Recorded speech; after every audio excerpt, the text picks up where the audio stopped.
The new Supreme Court term begins on October 7th. The last session saw consequential decisions, including justices giving presidents broader, criminal immunity, preserving access to abortion pills, and upholding a domestic violence gun restriction. This term could be just as significant. Some key cases already on the docket include regulations for untraceable firearms, known as ghost guns, Meta's class action lawsuit linked to Cambridge Analytica data breach, state bans on medical treatments for transgender minors, age verification for pornographic websites, and the FDA's decision to deny marketing authorization for flavored e-cigarettes. For more, let's bring in CBS News legal contributor Jessica Levinson. She is a professor also at Loyola Law School in Los Angeles. Jessica, good to see you again. Let's start with this case that challenges the Biden administration's regulation of untraceable firearms known as ghost guns.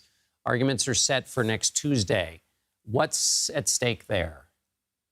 So this actually isn't a Second Amendment case. This is a case about the power of the ATF, which will sound similar to some people to the bump stock case that we talked about last term, where it's a gun case, but it's not a Second Amendment case. And essentially, the federal law here says you can regulate firearms. And the ATF rule said we are going to put ghost guns under that definition of firearms, and therefore they can be regulated too. Now, a lower court said that this was an expansion, an impermissible expansion of the ATF's authority, that Congress didn't give them the authority to do something like this. So once again, John, we have this big gun case, but it's not a constitutional question. It's really, again, a question of how much an agency can act when Congress isn't acting. So it's a separation of powers case, essentially?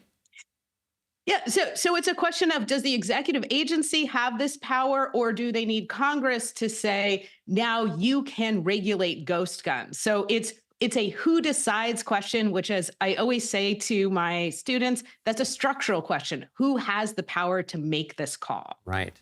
Okay, another major case on the docket will be one that challenges a Tennessee law that prohibits some medical treatments for transgender minors. The High Court has largely stayed out of, I think, gender disputes, or at least in this particular area. So what's at stake? Why are they taking up this one? Well, there were a couple of cases that were working their way up the system. And actually, there was a Kentucky case, too. The court decided to take this case, I think, because, frankly, they can't avoid these cases anymore. And so this is a case, one of the first big cases dealing with transgender rights. As you said, there's a state law that says you can't use certain medical treatments for gender-affirming care.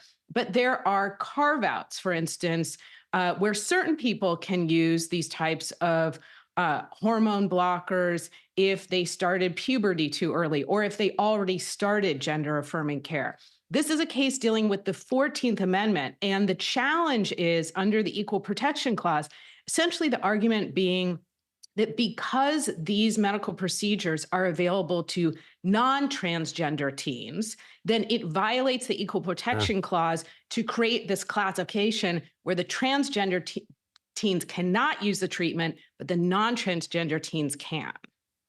Fascinating. I have so many follow-ups on that, but we're running out of time. Let me ask you your thoughts about how much you think the court's going to get hit with presidential election cases, given this is an election year, and there just seems to be, there's so much litigation flying around already, even without cause yet. What's your expectation for the court getting involved in the presidential election? Oh, you really left the easy question for the end here. So, I mean, it depends. It depends on if it's a close election. The litigation obviously would come in the swing states where it could make a difference. Last time around, let's note that there was a lot of litigation, particularly by the Trump team, and the Supreme Court really did not engage. In my view, they've taken those cases that they really couldn't avoid.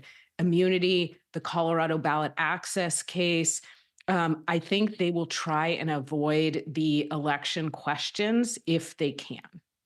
Sometimes those election questions happen right across the street at the Capitol. Let's hope that doesn't happen again. Jessica Levinson, thank you for so much as always.